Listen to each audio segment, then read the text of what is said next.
vós entre as mulheres, bendito é o fruto do vosso ventre, Jesus.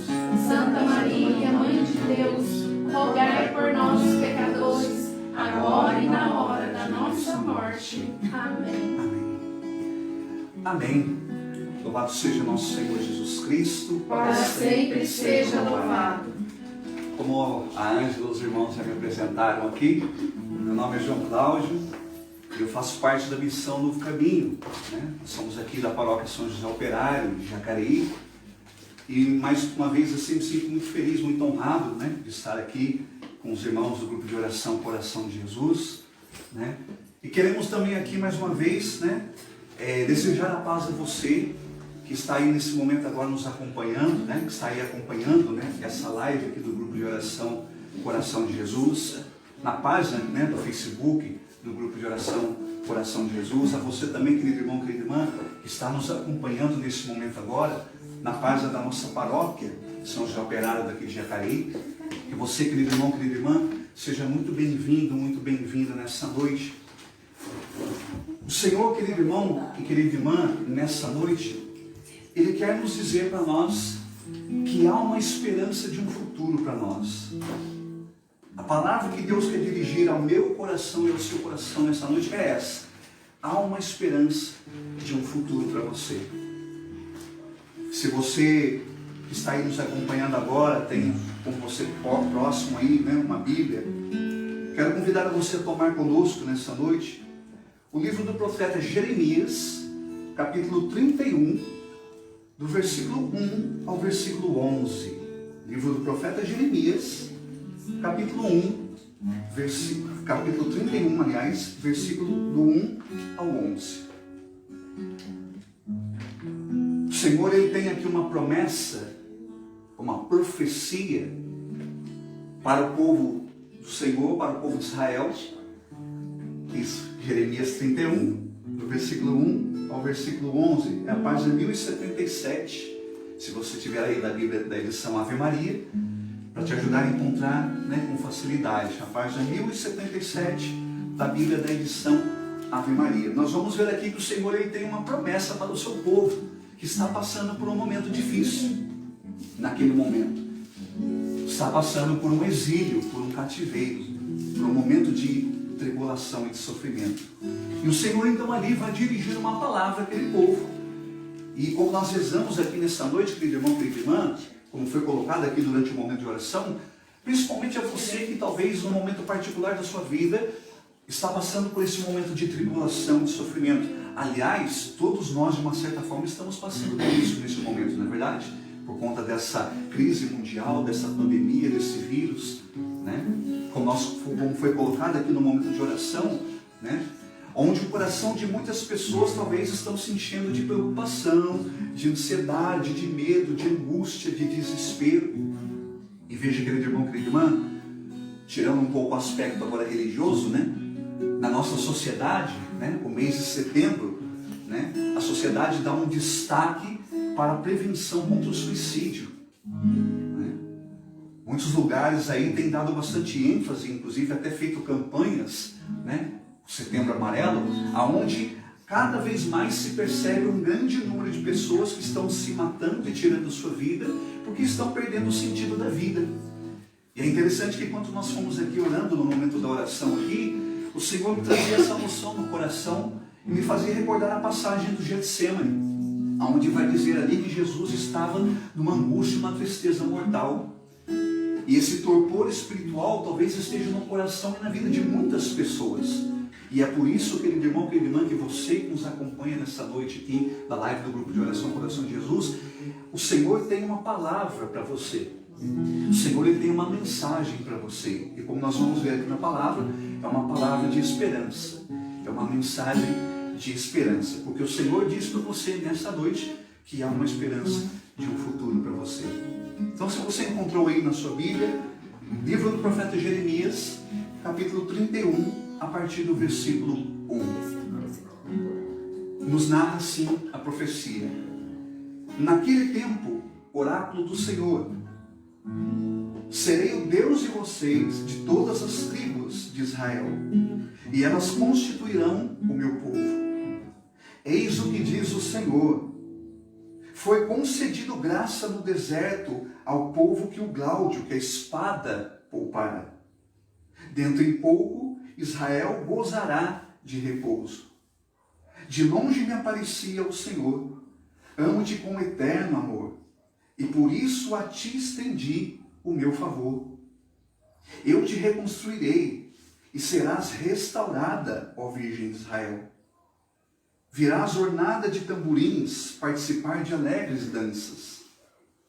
E ainda plantarás vinhas nas colinas da Samaria.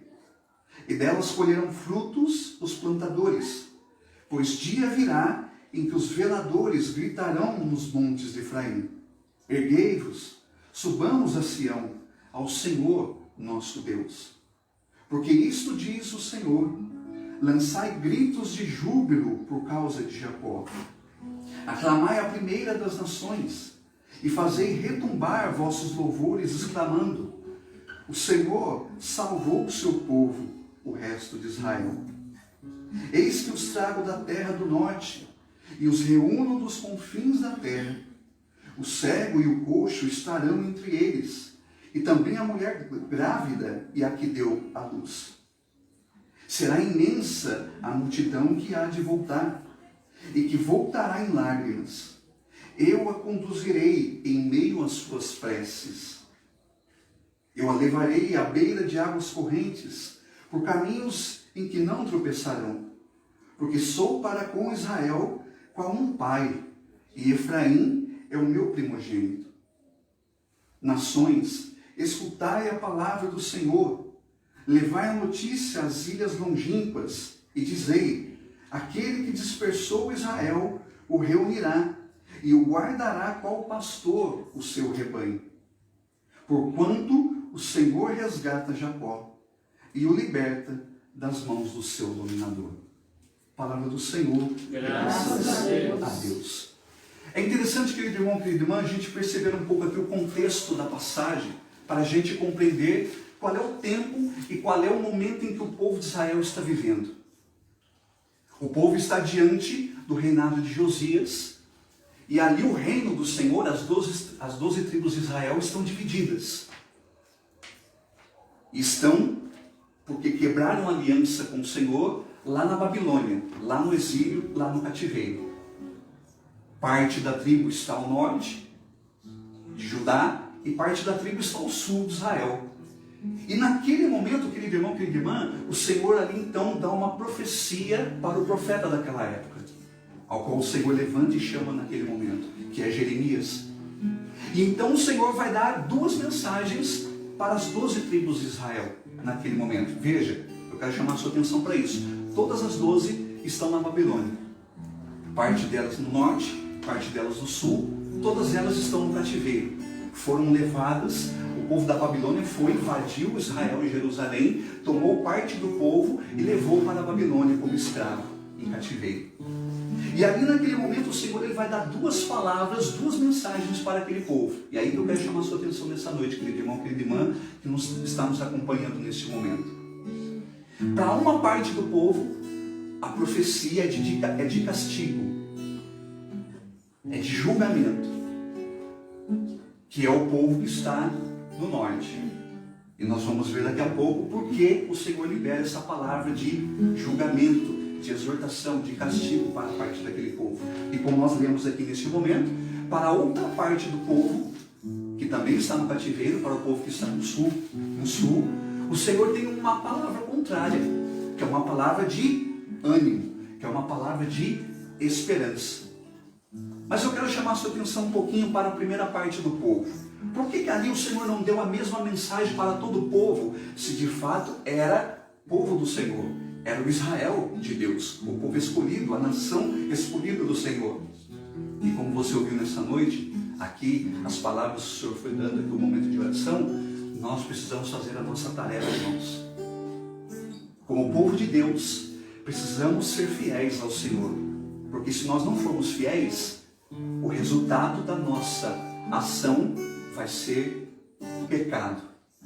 E a consequência do pecado, cativeiro, exílio, Babilônia.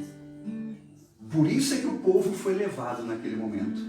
ao que está relatado para nós aqui um pouquinho antes, se você até quiser olhar na sua Bíblia, que está lá no capítulo 30, no versículo 7.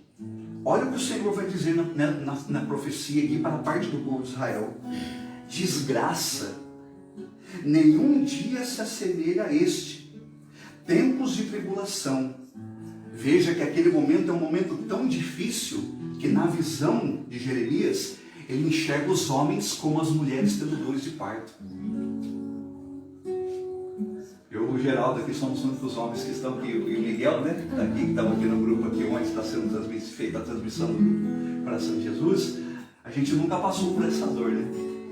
Já passamos por outros tipos de dores, né? Eu, por exemplo, já tive crise nos rins, né? Não sei se alguém aqui já teve, dói pra burro, dói demais. Mas eu imagino que não se compara a dor de um parto as mulheres que estão aqui, né? Eu imagino que a dor de um parto. E veja o que o Senhor está mostrando aqui para a visão, para Jeremias. O momento em que o povo está sofrendo. Agora veja, por que esse sofrimento todo? Por causa do Deus que está diante deles que é mau? Não. O Senhor vai dizer um pouco mais para frente, aí no versículo 15, no capítulo 30, a causa desse sofrimento. E é isso que eu quero chamar nesse primeiro ponto para você nessa noite, a atenção. No capítulo 15, o Senhor vai dizer assim no versículo 30, por que choras sobre a tua ferida? Porque incurável é a tua dor? E aí o Senhor vai dizer a causa. É por causa da gravidade de tua falta e do número de teus pecados que eu te fiz isso. Veja, querido irmão, querida irmã, para a parte do povo, a profecia é de julgamento, de castigo. Por quê? Porque o povo insiste em não mudar de vida, em não se converter ao Senhor, em não quebrantar o seu coração e voltar à aliança com o seu Deus.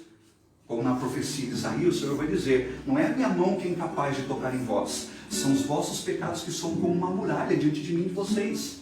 E percebe, irmãos, talvez nós muitas vezes estamos vivendo por sofrimento da nossa vida simplesmente por consequência das decisões erradas que um dia a gente tomou, não é verdade?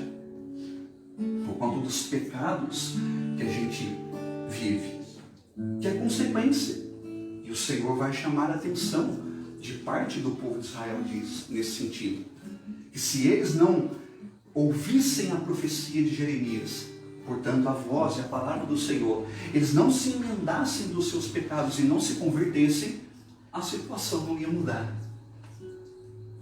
Querido irmão, querida irmã, você precisa que algo comece a mudar na sua vida hoje? Comece mudando o teu coração. Comece mudando a tua vida, numa vida de conversão, como nós orávamos aqui nessa noite. Percebe como que Deus é maravilhoso? As palavras de ciência que Deus vai suscitando na nossa oração. Será que nós, como povo do Senhor hoje, estamos dando atenção a essa vida de conversão e de santidade? Ou nesse momento em que nós estamos passando talvez por esse cativeiro, e eu creio em nome de Jesus que será um cativeiro temporário, esta pandemia universal que nós estamos vivendo, será que nesse momento de tribulação e de sofrimento, nós estamos apenas preocupados com algumas coisas, como parte do povo ali? Desculpa a expressão aqui, né? Diz o ditado que a hora que a porta torce o rabo, não é verdade? É que a gente lembra de Deus. Será que isso muitas vezes não acontece conosco? Só quando a gente começa a passar por tempos difíceis, tempos de penúria, é que a gente vai se lembrar de Deus. E como você ouviu mais uma vez nessa noite, que nós precisamos exercitar a nossa tarefa, a nossa fé, a nossa tarefa. Como vai dizer a passagem da liturgia dessa semana, lá do livro de Eclesiastes, né, no capítulo 3, tem um tempo para cada coisa. Há um tempo debaixo do céu para cada coisa.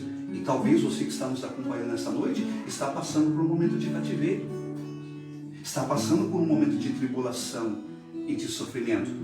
Louvado seja Deus se você não está passando por isso. Como Paulo vai dizer, você está vivendo um tempo de abundância. Louvado seja o Senhor por isso. Mas se você nessa noite está passando por um tempo difícil, E aí eu não nos coloco apenas nesse momento agora no sentido de saúde, né, por conta dessa pandemia, mas em outras realidades particulares da sua vida. Talvez você está vivendo um momento de desemprego, um momento de conflito na família, talvez nessa situação toda um momento de perda na sua vida. O Senhor vai chamar a atenção do povo ali, que a consequência daquela situação não é porque Deus os queria castigar, mas é porque o povo não se emendava do seu pecado, não buscava novamente aliança com Deus. E então, para a outra parte do povo, veja, aqui é que eu chamo a sua atenção, essa outra parte do povo começa a se voltar para Deus. Mesmo estando lá na Babilônia, começa a cair a ficha. Poxa, a gente precisa se converter. A gente precisa se emendar dos nossos pecados, senão a situação não vai mudar. E parte do povo começa a se voltar para Deus. E é para esse povo que Deus dá a palavra de esperança, querido irmão. Como nós lemos aqui nessa passagem do capítulo 31. Você percebeu o que diz aí o versículo 2 e 3 do capítulo 31? Quero chamar a sua atenção mais uma vez para isso. O Senhor vai dizer para esse povo que quer mudar de vida, que quer se converter a Deus, que ainda está lá, que ainda está na Babilônia. Veja, a profecia ainda não se cumpriu, mas a palavra do Senhor já foi liberada. Percebe? O Senhor manda dizer para o profeta: vai vir um tempo em que eu vou resolver essa pendenga, que eu vou dar fim a essa situação. E para esse povo o Senhor vai dizer aí, olha, no versículo 2 e 3, eis o que diz o Senhor, foi concedida graça no deserto. Eu me lembro lá do livro do Êxodo, o povo está 40 anos perrengue, mas nenhum dia Deus se afastou daquele povo. O povo não estava no deserto, mas teve água para beber. O povo estava no deserto, mas teve. É o que o Senhor mais uma vez vai dizer para o povo: foi concedida graça no meio do deserto. No versículo 3, olha que extraordinário, irmão, o que o Senhor vai dizer para aquele povo que muitas vezes foi um povo, e naquele momento parte deles estava sendo assim, um povo rebelde, duro de coração. O Senhor vai dizer assim: amo-te com eterno amor, e por isso, por causa do meu amor, te estendi a ti o meu favor. Eu não sei se você já viveu pessoalmente uma experiência assim. Você está diante de uma pessoa que não está nem aí com a sua vida. Desculpa, eu vou usar uma expressão bem rasgada com você nessa noite. Que não gosta de você, não ama você. E você chega para essa pessoa e fala assim: olha, eu sei de tudo isso que você fez e faz para mim, mas eu amo você com amor eterno. E por causa disso, o meu favor nunca vai abandonar você. Eu imagino que muitas vezes os pais têm esse tipo de amor. As mães têm com os filhos. O filho, por mais rebelde que seja, nunca vai deixar de ser amado por essa mãe, por esse pai. O favor dessa mãe e desse pai nunca vai faltar para aquele filho. É o que o Senhor está dizendo para aquele povo naquele momento. Mais para baixo aí, se você quiser olhar, lá no final do versículo 9, a expressão que Deus usa para com aquele povo, veja, ele vai dizer: porque eu sou para com Israel qual um pai. Deus está querendo se mostrar para o profeta diante daquele povo ali, que Deus não é juiz, que Deus não é carrasco, mesmo no meio daquela situação toda, que Deus é pai. E você nessa noite, querido irmão, querida irmã, que você possa olhar para a presença de Deus na sua vida nessa noite, seja em que tempo você esteja vivendo, com os olhos de filho, porque é assim que Deus olha para você, como um filho. Porque Deus, Ele é um pai para você. Embora muitas vezes nós, como nas nossas orações aqui, e sem dúvida Deus é isso, Deus é onipotente, Deus é Senhor, Deus é o poderoso, Ele é o majestoso, mas veja, além de tudo isso, Ele é pai. E o Senhor quer amparar nessa profecia, nessa mensagem para aquele povo, mais uma vez fazendo eles lembrar Eles têm um Deus que para eles é Pai. Deixa eu abrir um parênteses aqui para dizer para você essa coisa do tempo da profecia. O povo está quase um século na Babilônia. Outros profetas passaram durante aquele tempo e Deus sempre trouxe uma palavra de uma profecia, uma palavra de esperança, e muitas gerações, parte delas ouviram a palavra e se converteram, parte delas não. E veja, nesse momento aqui já se vão quase um século de Babilônia, de cativeiro. E eu pergunto para você nessa noite, querido irmão, querida irmã, há quanto tempo você está na tua Babilônia hoje? No teu cativeiro hoje? Há quanto tempo você está nessa tristeza, nesse vazio interior? Há quanto tempo você está nisso? Tenho certeza de que não é 100 anos, né? Passou muita geração. E o nosso Deus, que não se esquece da aliança, mais uma vez vai diante do povo para trazer uma palavra para aquele povo. É por isso que a cada semana que você aqui acompanha esse grupo de oração maravilhoso e abençoado, a cada semana que você busca ouvir a palavra de Deus e estar na presença de Deus, saiba, meu irmão e irmã, que Deus sempre vai trazer uma palavra de esperança ao teu coração, porque Ele percebe em teu coração e tua vida o desejo de buscar, o desejo de o receber. Um pouco mais para frente, o Senhor ele vai dizer qual será, quando a profecia se cumprir, qual será a reação daquele povo. Está lá no versículo 13 do capítulo 31. Mais uma vez eu quero chamar a sua atenção para isso. O Senhor ainda não cumpriu a profecia. O povo ainda continua na Babilônia, mas a palavra já foi decretada. É como um juiz que libera um documento, um alvará, dizendo ali a libertação de uma pessoa que foi presa, por exemplo. Que ainda ela não foi solta, mas o decreto já foi feito. E nessa noite, querido irmão, querida irmã, que você tome posse disso. Você que ainda está vivendo esse tempo de cativeiro na sua vida. O Senhor hoje está liberando essa palavra para você. Pode ser que ainda não se cumpriu hoje. Nós cremos aqui, por isso que nós estamos orando e vamos orar até o final desse grupo de oração nessa noite. Nós cremos que Deus pode mudar a tua história hoje, agora. Mas se Ele não mudar, irmão, não se desespere, porque a palavra já foi decretada. Você só precisa tomar posse, esperar e confiar no cumprimento da profecia. O Senhor vai dizer para aquele povo no versículo 13: quando isso acontecer, eu lhes transformarei o luto em alegria e os consolarei após o sofrimento. O salmista ele vai dizer que o choro pode durar uma noite, mas a alegria vem ao amanhecer. Ô minha irmã, deixa o tempo da tristeza passar, vai passar. Se você buscar a presença de Deus e procurar ser fiel ao Senhor. É o Senhor que está dizendo aqui: eu vou transformar o teu luto hoje em alegria, o teu sofrimento hoje em alegria. Eu vou tirar esse sofrimento do teu coração. Eu vou consolar o teu coração diante desse sofrimento.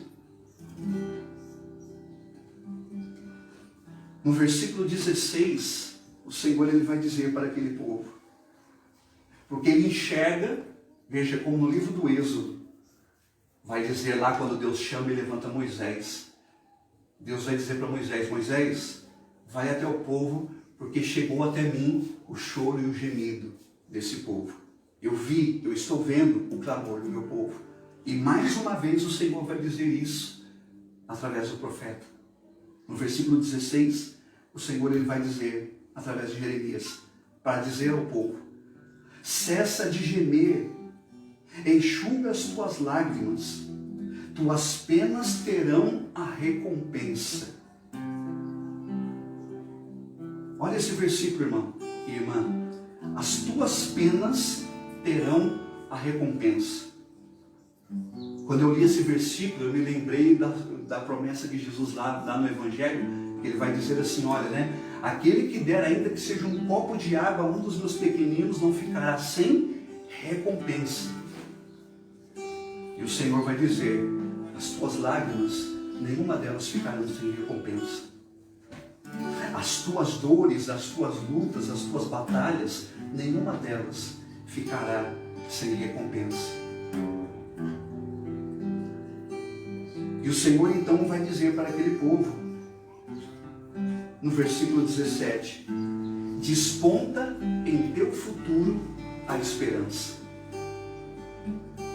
Sabe, irmãos e irmãs, eu quero chamar a sua atenção para essa palavra que o Senhor está dizendo para nós essa noite. Com essa moção, com essa direção, há esperança para o teu futuro. Porque nesses tempos que nós estamos vivendo, e muitos de nós estamos passando por algo que a gente nunca viu na vida, não é verdade? Por uma pandemia mundial. E o Senhor aqui quer chamar a atenção, porque talvez muitos, nesse tempo de tribulação, de sofrimento, nesse tempo difícil, estão olhando para o céu e dizendo assim, o que vai ser o nosso amanhã? Eu até brincava um pouco com os irmãos antes da gente começar a transmissão, né? Estava falando um pouco sobre os nossos grupos de oração, e eu conversava aqui com as irmãs dizendo assim, né, a gente não sabe quando a gente vai voltar, né, as nossas atividades presenciais, e estamos aguardando, né, tudo mais. E eu dizia para as irmãs aqui, né, olha, né, a gente não sabe porque pode ser que o Senhor volte antes, né? O Senhor, até o final do ano o Senhor volte, ou eu vá, né? A gente não sabe, espero que não, né? Espero que nem de nós, né? A gente vai em nome de Jesus, né? Igual nós estávamos vindo no carro aqui, né? A gente não deve ter medo de morrer, né? Mas se possível não quero ser hoje, não, né? Se possível segura um pouquinho aí, Senhor, né? Me dá mais uns 70 anos aí, né? Percebe, irmãos? Muitas pessoas, e mais uma vez eu quero chamar a sua atenção para isso, muitas pessoas estão vivendo esse torpor que Jesus viveu nos Getsemane. Um vazio, um torpor espiritual, uma falta de sentido para a vida, diante das coisas que estão acontecendo à nossa volta. E é por isso que o Senhor vai dizer àquele povo, há esperança de um futuro para você. No final dessa passagem, a palavra vai dizer que parte daquele povo tomou posse da profecia. O texto vai dizer que aquele povo começa a se converter. É o primeiro passo que nós precisamos tomar nessa noite, irmãos. Reconhecer as nossas faltas, aquilo que muitas vezes foi ocasião e consequência daquilo que nós estamos vivendo hoje, de tribulação e de sofrimento. E o segundo passo é tomar posse da profecia que o Senhor nos dá hoje, da palavra que Ele nos dá hoje. O Senhor termina essa profecia